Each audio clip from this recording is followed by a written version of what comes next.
As a general matter, I feel like most of the advice that people get from their graduation speakers is pretty like generic. I was just about to say, as I was preparing for this conversation and I started to get frustrated, and I was like, where does this fit into the conversation? But like, you're bringing it up. And what I realized is that what most people get is encouragement. What most people need is direction. Yes. And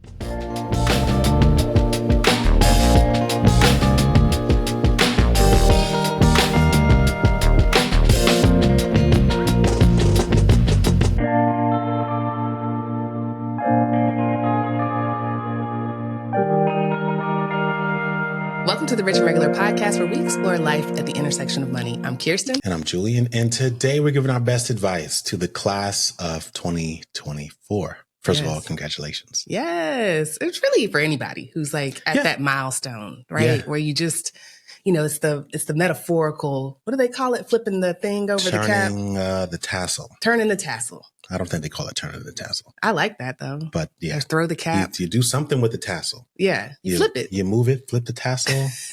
I don't know. You toss it. Some people whip it. I don't know. But it's graduation for a lot of folks. And so it is that time of the year. It's the last week of May, getting ready for Memorial Day. I'm seeing all the pictures on social media. So congratulations. It's cookout season. Yeah. It's certainly road trip season, all that good stuff. Throwback. I'm trying to think back to what year did you graduate?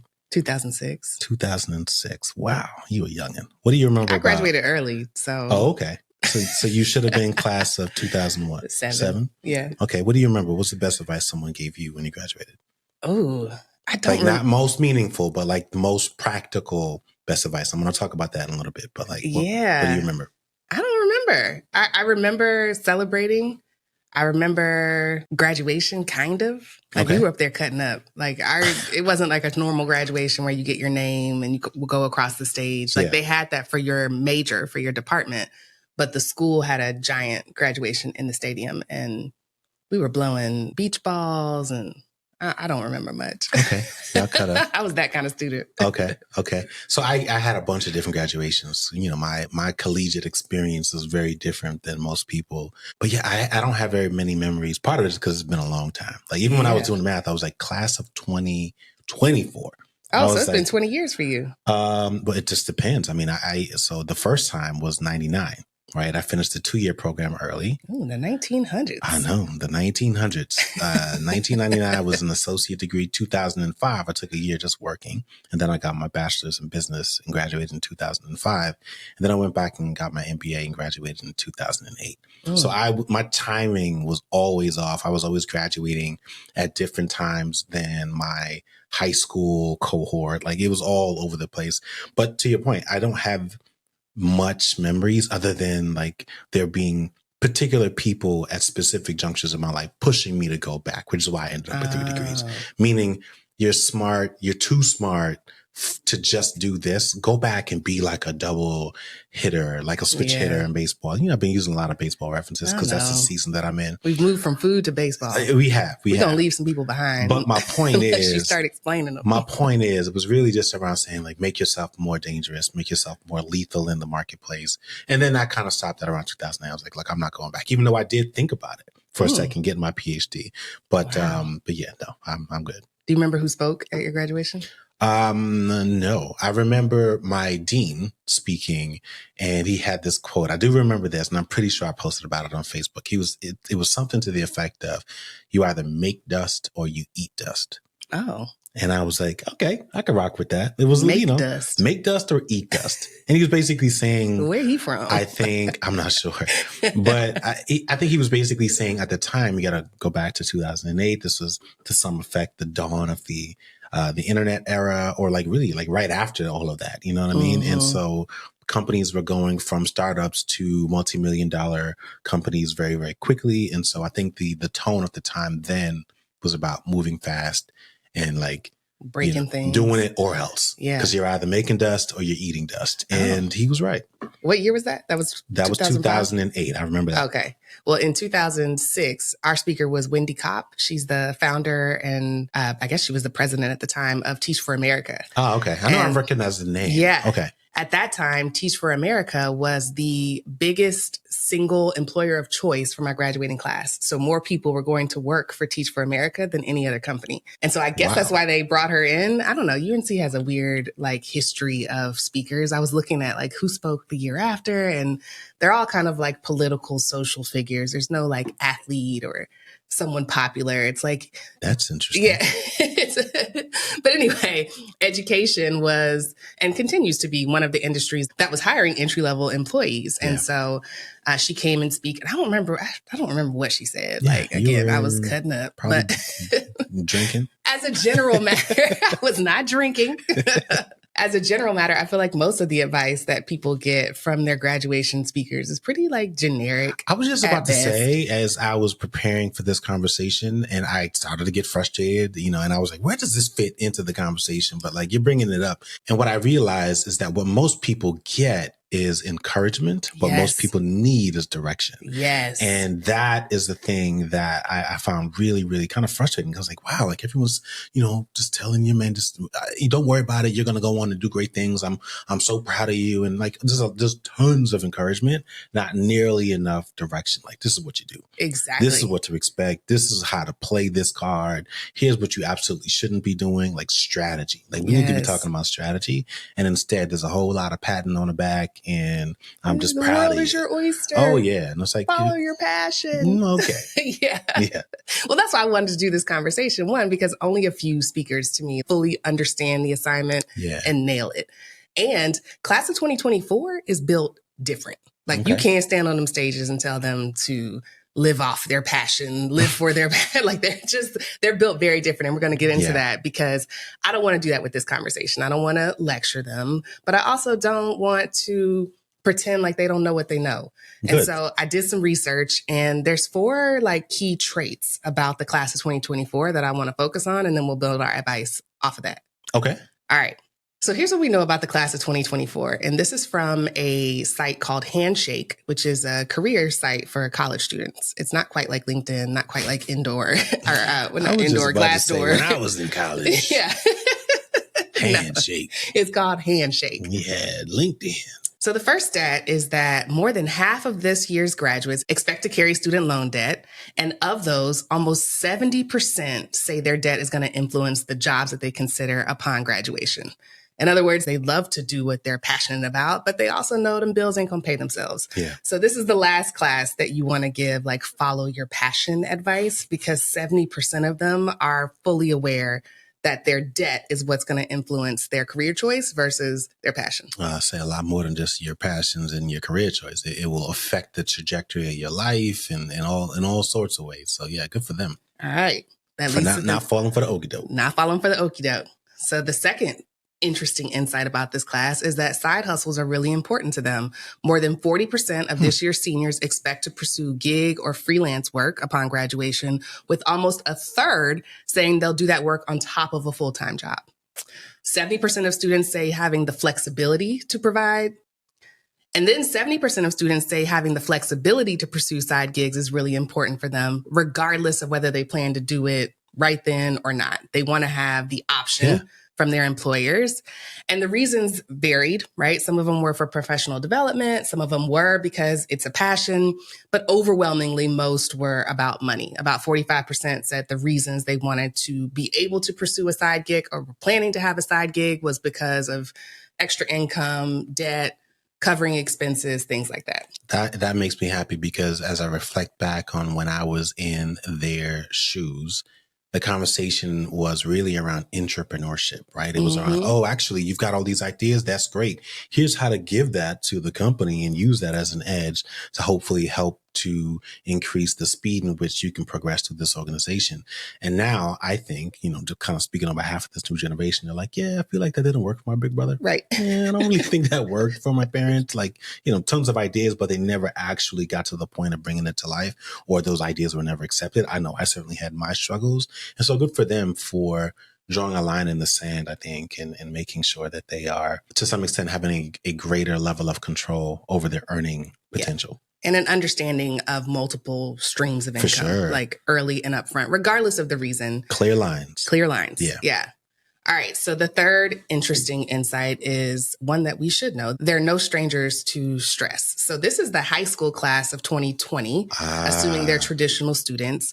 And so their high school graduation was impacted by COVID. They probably didn't have one. And there are several who likely didn't have a college graduation because of all of the student protests on campuses. Yeah. So if I were them, like, this is my villain origin story. Like, you've been robbed of a graduation twice.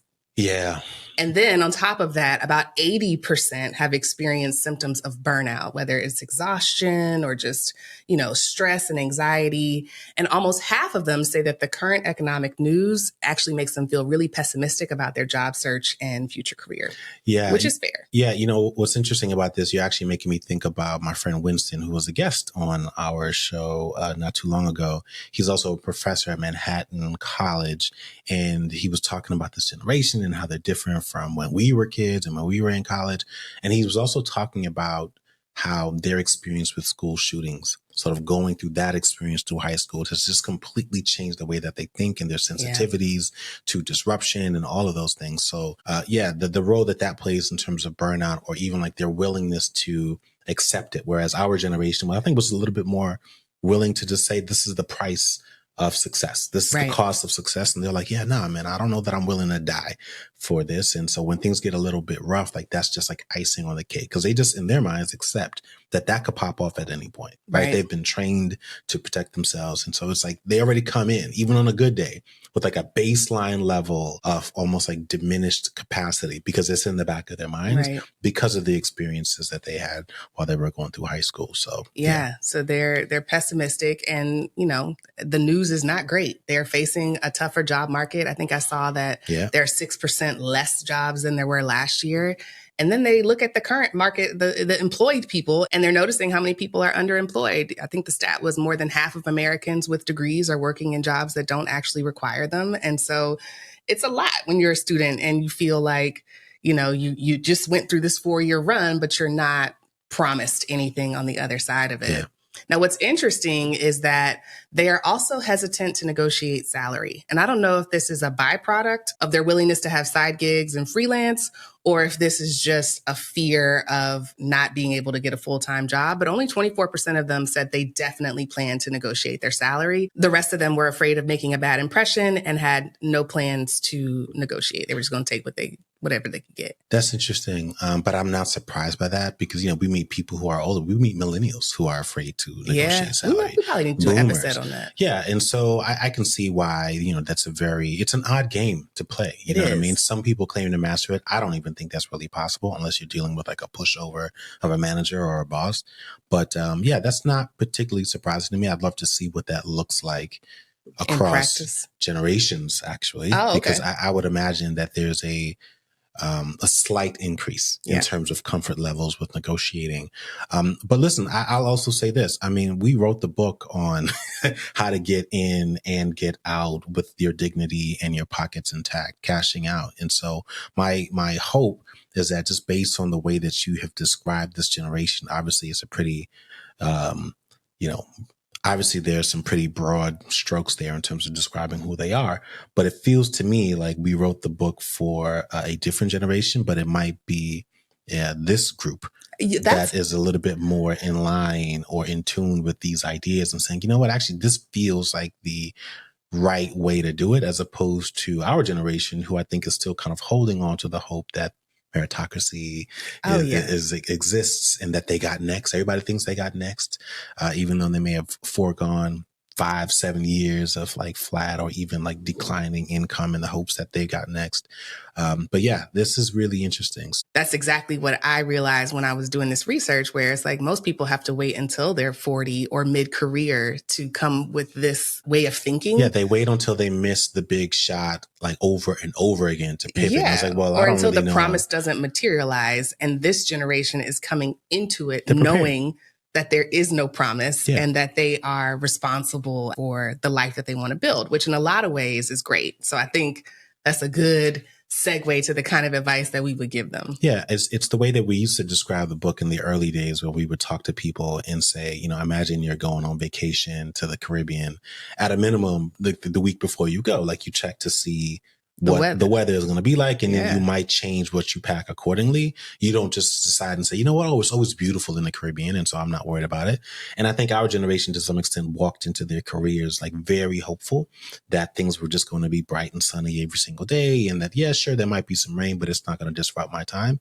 And this generation is like, nah, there's an app for that. Like, nah, there's evidence to track. And, you know, nah, I'm not going to wear open toe shoes. And actually, I'm going to bring this tiny mini umbrella. And I'm going to bring all these things just in case, because I've heard some stories. Right. You know what I mean? So I'm not going to completely cancel my trip, but I'm not going to go in there thinking that everything is going to be perfect. And so kudos to them. I don't call it pessimism. I think they're being practical. There it is. All right. So I want to start with the advice that you would give them that would replace follow your passion. What would you say to this group? So the advice that I would give to the class of 2024 to replace follow your passion.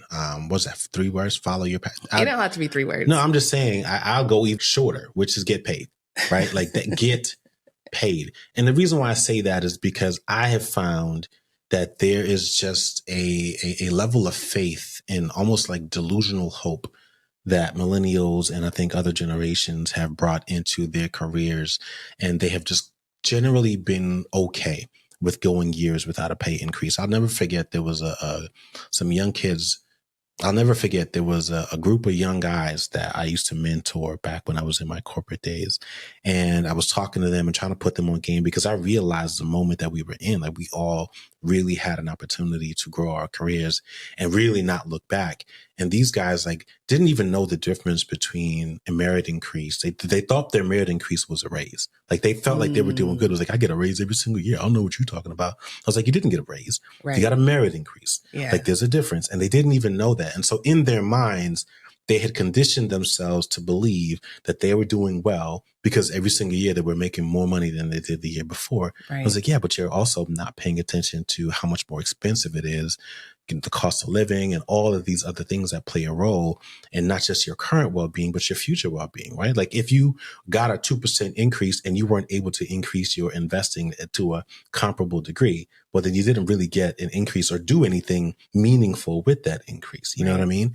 And so all that to say, I think this generation, it sounds as if they understand that there's definitely a game to be played. They have a lower tolerance for going long stretches of time without getting paid what you are worth. Now, how they're expressing it, I kind of have some issues with because I feel like in some cases they're shooting themselves in the foot. But if you can back it up and earn that money on your own, more power to you. But yeah, I think the idea of following your passions as a means to like growing your income and building wealth is complete trash. It's been proven to be complete trash at this point. Get paid. Always get paid. And get paid on both sides, every side that you actually pay. Get paid from your job, get paid through your investments, get paid through your passions, get paid through all of those things. And be mindful of the extent to which you have control over your earning potential. You never want to be in a situation where, I'm just making it up, more than half of your income, consider that vulnerable, where more than half of your income is dependent on a single employer, right? You are at risk to a disproportionate extent whenever you find yourself in that situation. And so that's where, or another reason why side gigs, side hustles, and just finding other ways to earn income, I think is increasingly important. I love that. Because I think you're right. I think passion on the earning side is a slippery slope. Like it works for some people, but it's best for young people to assume they're not in that group of some people. Like you may find yourself in that group of some people and it's awesome and it's a privilege, but assume that you're not and work as if you're not. Make a plan as if you're not. But I don't think you should disregard your passions because your passions reveal a truth about yourself. And that truth can be really helpful when it comes to your budget and your financial plan, as long as you don't think that that passion has to be fulfilled by an employer. Like you can find ways to fulfill that passion on your own in your own time and build your life around that.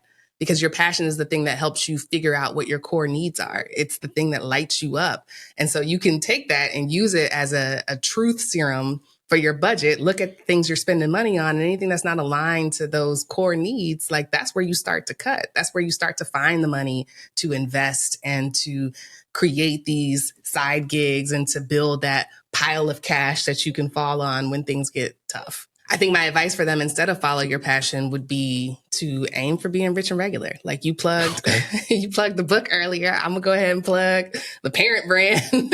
Aim for being rich and regular because being rich and regular is about being rich enough to not worry about the things that you care about, the things that you're passionate about, but be regular enough to understand what matters to other people, right? It's about having that balance between financial stability and abundance, and just an appreciation and an empathy and a curiosity about how the world works. I would also add to that, just like the confidence in having options, right? Yes. Like to not be so hell-bent on plan A coming through, because if it doesn't, everything falls apart. Yes. You know, it's the idea in saying, you know what, I can show up as my authentic self. I don't have to be so worried or stressed out about advancing in this thing. Not to say that you're going to take a passive or lackadaisical approach to whatever it is that you're doing or your job, but it's to know that like not everything is riding on this, that Right. you're just like, you're just in control Yes. of your life. And I think that is an element of that idea that I think is really important. Yes. For this particular generation. There's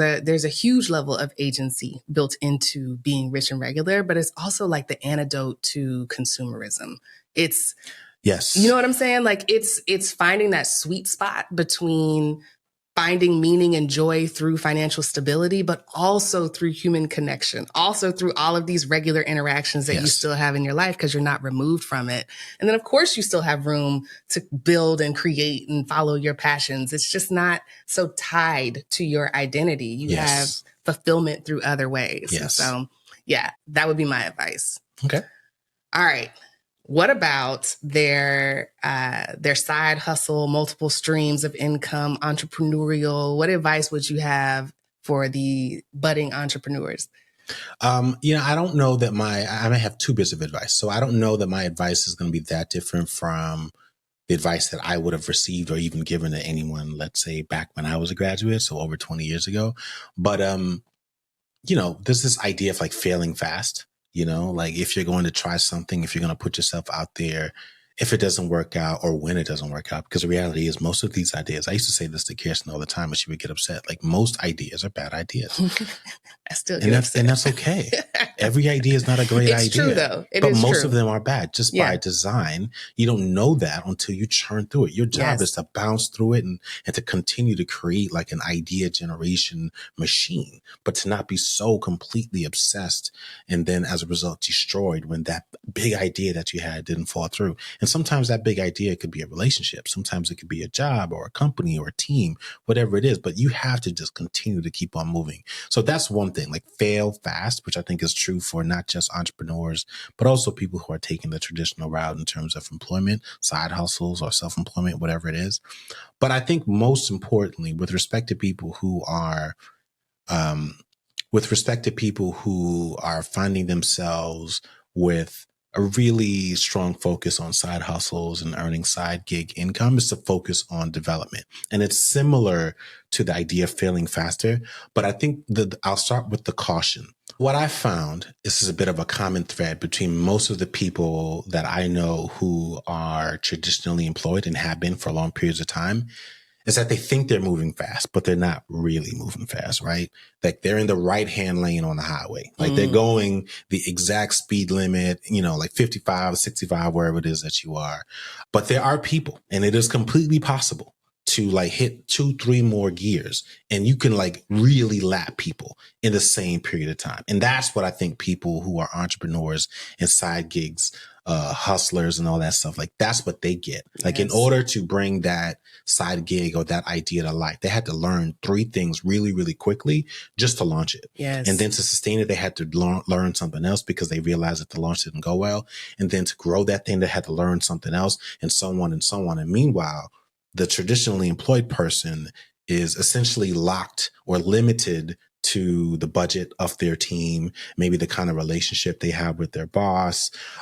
They can only learn the things, or they tell themselves, I can only really learn the things that are in the training portal, right? The entrepreneur is learning things from a bunch of different places, but they've probably learned 5 to 7 things in the same stretch of time that a traditionally employed person has learned one. And so what you see over a stretch of time, like 5 years or 10 years, is that the entrepreneur is far more multi-skilled and developed and able to build networks and solve problems to a far higher degree than the specialized employee who only knows how to like learn and develop. It's like they think in their minds like, wow, in order for me to do that thing, it's going to take 3 years because this year I'm going to go to this conference and next year I'm going to take this class. They don't realize it. In reality, there are people who are learning 4 or 5 things at the same time. You know what I mean? And so that is the thing that I would say is if you are a side hustler, if you're an entrepreneur, a budding entrepreneur, whatever it is, keep doing that. Don't dismiss that and pay attention to all the different skills that you're learning, because even if you aren't using it to grow income with that side hustle, you might even be able to use it in your traditional job. Or at some point you realize that, wow, I can stitch together a bunch of these different things, and it opens up a significantly wider set of opportunities that you can ultimately use to earn more income. Yeah. I think what happens is when you aren't traditionally employed, you welcome periods of intensity differently. Yeah. And it's one of the things I've had to learn as an entrepreneur is to welcome those periods of intensity and not assume that they're going to last forever. I think some people are scared of ramping up the learning or ramping up the trying and the failing because you just assume it'll be forever. And you've heard all this, wisdom about burnt out and, being overworked and stressed out and 100-hour weeks. And it's like, okay, well, if you had 2 50-hour weeks in a row, it's 100 hours and you don't have to do it again for, the next 8 months, right? Yeah. So it's a different thing when you're traditionally employed. Those periods of intensity are kind of thrust on you. You don't get to pick them. Sometimes you do, but most times it's because somebody left or because there's a deadline and you're not in control of that. But yeah, I completely agree. And I'd add to learn how to be strategic in the face of rejection. Rejection is one of those, paralyzing emotions that people experience, but it's a really special opportunity to learn. I remember doing this promo video for Chelsea over at the Financial Diet, and it was my advice for 20 somethings. And I told them about my WOO principle, my WOO moments. WOO stands for windows of opportunity. And I was just explaining that there are these windows of opportunity when you're young. And this was about life insurance, but there are these windows. There were these windows of opportunity, like purchasing term life insurance when you're young, that go away because the risk pool increases as you get older. And so the moment to buy it as cheap as you can get it is like right now. Rejection is very similar. If you can actually take some time to experience and welcome high levels of rejection, you can learn so much about yourself and about the thing that you want. If you can sit back and, create room to feel the disappointment, but also understand why you're not getting the thing that you want or why you're not convincing the person you need to say yes to have the thing that you need, if you can sit back and learn from that, becomes this superpower. And if you're only asking for things that you can get, you're really selling yourself short. So you have to almost sit in the discomfort of knowing that you're asking for something that you may not get, but that you can learn something from that no that helps you in the future. Yeah, let me be a little edgier just for a second here, because I think, this is a place of honesty to some extent. And maybe I've been affected by Club Shay Shay. I want this to be a place where we can just keep it real. When I think about so many of the people that I know that are, especially like in that corporate life, like they don't realize, and some of them do, and they're just like trying their best to finesse it, but they know they're not doing shit. They know that they are like lulled to sleep. We've spoken about it. We have these casual conversations about like, yeah, man, shit, I don't really know what if I don't say nothing, they don't say nothing. Like, it's all good. The reality is, and I've been there in a couple of roles where it was just like, wow, like this is it, huh? And while you're in it, how you define those moments is really important, because you can look at it and say, wow, this is sweet, man. Like I don't really have to do much, but I'm getting by. Or you can look at it like I did, which was like, man, this ain't cool, because if the day of reckoning comes, I'm going to struggle trying to communicate to anyone what it is that I do or how it is that I add value. And even if I don't struggle with it, I'm actually a little bit concerned that I have gotten to a point of BSing like that well. Like I'll go all the way back to graduate school. I remember the first time I took part in a mock pitch competition. We had come up with this idea. And at the time it was trying to make use of, what do they call the weeds that grow in Georgia? The kudzu? Kudzu. kudzu. And it was like, wow, just think about all the things we could do. And I remember working with a bunch of different guys. This was in the early ages of like, sustainability and all that stuff. And me and a group of like 4 or 5 people, we'd come up with some stuff. A lot of it was not backed by science at all, but like we were, as entrepreneurs, we were tasked with just trying to solve this problem and then pitching it to this group of professors who are like in the entrepreneurship program. And they straight up called bullshit on us. And he was like, you guys are really good at, pitching it, but like you didn't really like make an argument for how this product actually solves the problem. Right. And that was so important. That was so important. And I'm using that language specifically because I'm going back to my very first day, the very first class I took in my MBA program, my accounting professor, who looks like an older version of like Scott Galloway. Like Scott Galloway already looks like an older guy. I don't know how old he is. And he is a professor. But this guy like cut from the same cloth. I had a Scott Galloway and he told too. me, he was like, you know what an MBA is? It's a BS detector. That's all it is. Your ability, we're going to train you to detect BS so that when you're looking at these graphs, when you're looking at these presentations, that when someone is talking to you about all the things that they do, you can cut through the BS and get to the root of it. Like, that's why you're here. And we were talking about, like, at the time, like accounting analysis and all that stuff. But the point of these stories and this perspective is to say that many of us don't realize that we're not doing a great job of masking our own redundancy. Mm-hmm. And so when that day comes, when that consulting group comes in, or when that new manager with new ideas comes in and we get to talking about what it is that we do, and you think it's just a casual lunch, but really what they're trying to do is to figure out whether or not they're going to keep you or let you go. Many of us are failing in those moments because we don't know how to play that game, or we haven't really done a good job of developing our skill sets and making sure that even if those days come and you're surrounded by people that you have identified that you're someone who can add value to this company, this team, or this organization. And the last thing I'll say is this is important because the reality is, and I don't have any data to back this up, but like a layoff can just completely destroy your entire financial life. Like a single layoff can like create or be the catalyst to go down all these other things. And so you have to make sure that you've been developing yourself. You have to make sure that you are CYA, covering your butt, making sure that you know how to add value, that you have been documenting your wins and all of those things. Yeah. And that even if things don't work out, that it does not completely devastate you, your family, or anyone else that might be depending on you. Yes. And we actually do have data to support your claim around layoffs. I'm sure there is data. I just don't know the stats off the top of my head. Yeah, we were going to include it in the episode that we did about layoffs, but we cut it out because it's very dark. Yeah. Like it's very dark what layoffs can do. It is the thing. To mental health. Oh, for sure. And life expectancy. Sure. Like it's dark. So that's actually a good transition because I want to end with advice for the burnout.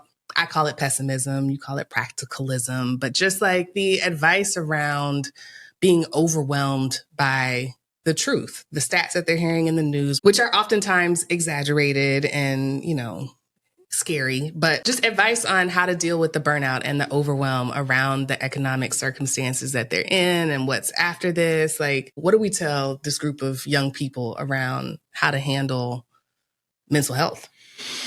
I'm going to be honest here. Again, I'm disregarding, finishing on a happy or uplifting tone or even like beating a dead horse. It's tricky because my best advice is really to play the game. And what I mean by that is, yes, there are going to be moments where you are completely overwhelmed. You're completely burned out.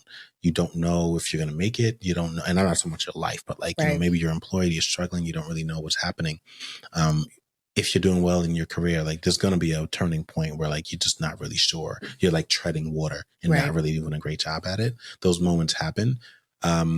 I'm not going to tell you in those moments to just completely become a self-care guru and, go burn a candle somewhere and take a vacation to Costa Rica because your health is your wealth. I'm not going to tell you that. What I am going to tell you is play the game. And what I mean by that is you have to create boundaries for your well-being. You have to understand your body and your mind and your triggers. You have to look at the big picture when it comes to enforcing those boundaries. And what I mean by that is you can tell yourself, I don't drink. I don't hang out late. I always work out at 5 o'clock. I always do these things, blah, blah, blah.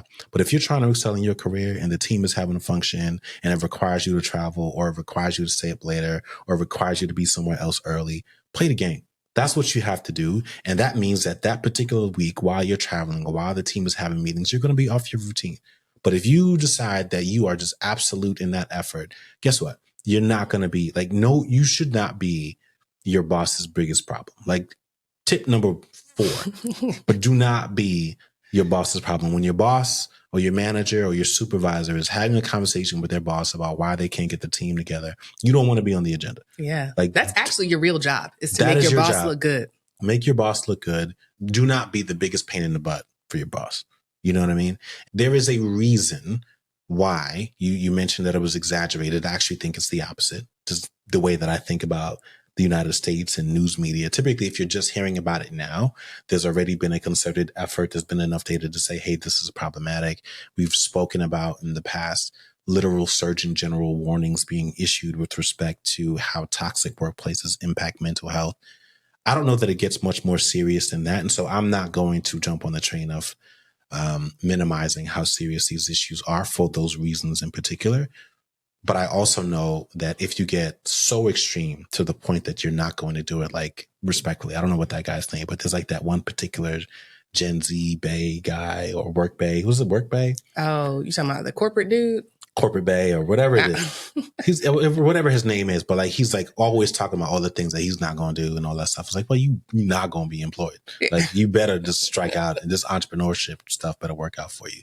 You got to play the game. Yeah. And most of us are in that game. I'm not to plug the book again, but like, you know, how to win the game. It is a game. We all know it's a game. I'm not telling you not to care about yourself, but you don't always have to throw it in the face of your manager, your boss, your coworkers, etc. Play the game, get paid. Like I said, get paid and fit your wellness around that into it. In some cases, if you're lucky, you can make that priority, but like you can't deprioritize like getting the work done, because that's ultimately what pays you and enables you to enjoy a certain quality of life and prepare for your family and your retirement and all that other stuff. So play the game, man. Play the game and play it courageously. Yes. And by courageously, I mean putting yourself at the forefront, right? Like to your point, don't be ridiculous. You know how to play the game to advance. But also, I think every generation has said the same thing around work-life balance being important to us. And, you know, I left this out at the beginning, but this generation said that they completely expect a workplace to be flexible and accommodating for them to take time for the things that are important to them in their lives. Yeah. And again, every generation has said that. And yet when you look at the stats, Americans don't use their PTO. We don't take our vacation. Even if you have unlimited vacation, they found that you take less vacation than you did when it was fixed. And so you have to have the courage to maintain that integrity with yourself. If you get 5 weeks off a year and they are paid for, you have to be bold and ensure that you plan to take 5 weeks off, right? That's something that a lot of people assume will just happen naturally, but it's very easy to get caught up and then burnt out. So establishing those boundaries early, making sure that you have a plan, and then really making sure that you know yourself. Like that's the work. When you are not doing work for work, the work that you need to be doing on yourself is making sure that you know who you are, what you're good at, what you want, what you bring to the table, how you work best, who you work best with. All of those things are really important to understanding where you fit within the game and what path you should take.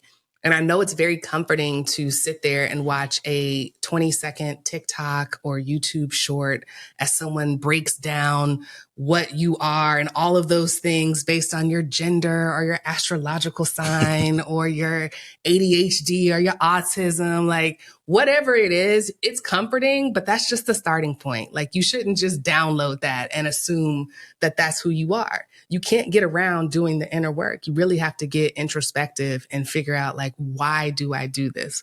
What is the motivation? Why do I want this? And a lot of times you'll find that you're following some advice that was given to you or some plan that was given to you by a well-meaning adult who did not graduate in 2024 right. in these circumstances, who is not facing this job market with thousands of other students.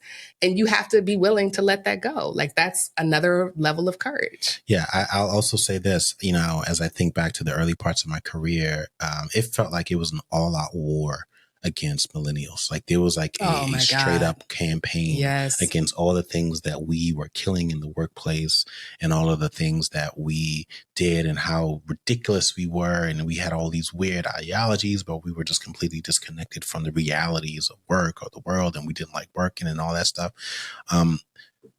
It sucks to experience that, but it's going to happen. And oh, by the way, they heard you all the times you were talking trash about, you know, Gen X and boomers and all that stuff. And so a lot of it is just really kind of payback or a little bit of, what do they call it with fraternities and sororities? Hazing. So a little bit of corporate hazing. But the way I think you deal with that is to just play to your stereotypical strengths as well, right? So it's like, hey, they're calling you all of these things. You're ideological and you're demanding flexibility, but you're also pretty savvy. And you're also like, you have a completely different perspective on technology and diversity and all those things. So play to your strengths. Don't let those stereotypes overshadow the things that you do add value to. And also take the time to understand like the point of view that the other older workers and coworkers that you have, like understand the world that they had to deal with, you know, because like you're just starting out, you know what I mean? And you really don't know. You know, like no one told me that, you know, when I was there, they just told me, well, just keep on doing your thing. And I remember I made some pretty big mistakes that could have gotten me fired. And again, completely derailed my entire financial life. Like it would have disrupted a lot of things, but I was able to kind of fight through those things and continue to progress in my career. And so that's really what I think it is. Like, it's okay to have those beliefs. It's okay to have boundaries and to enforce those boundaries, but understand that most of us are living or operating within an at-will situation. Right. And it doesn't take much for you to be labeled or disliked and for people to just not really want to work with you or certainly not want to see you progress because they just don't like you. And it's just that simple. And that could cost you thousands and thousands of dollars every single year. So recognize that it's a game, play it to win, cover your bases in terms of side hustles and gigs, investing and all those other things, and call me in 10 years. And things will be completely different. Which is the funny part. Like, they don't know what's happening. None of us know what's happening because it's always changing. Yeah. It's always changing. The one thing that stays the same is that there is an existing power structure. And so when we say play the game, it's really about understanding the power structure of whatever institutional organization that you're going in. Amen to that. Man, if this was a real graduation speech, do you think we'd get, would there be claps or would there just be like awkward silence? Okay. You can hear our footsteps but as it's we like walk life outside of the pamphlet. You know, it's like, I know what you read in the pamphlet or what you saw on the employer website. Here's what really happens. Right. Somebody got to tell the truth. It's like, yeah, this is what happens in the locker room. Listen, 2024, I tweeted this the other day. 2024 is the year of the truth teller, for better or for worse. Listen. Like, that's just what it is. Yeah. Yeah. All right. Well, all right, y'all. I don't even know how to transition out from here. Should we just hang up? Like, I know. Good luck. I'll do my normal send off. Thank you for enduring and listening to another episode of the Rich and Regular podcast. If we told the truth, I'd love for you to tell us the truth back and leave us a 5-star rating and review or a comment so we can keep the conversation going. And we will see y'all next week. And it'll be June. It will be. Oh, man. Half year. Yes. All right, y'all. See y'all next week. If you like videos like this and want to see more, make sure you click subscribe and turn on notifications.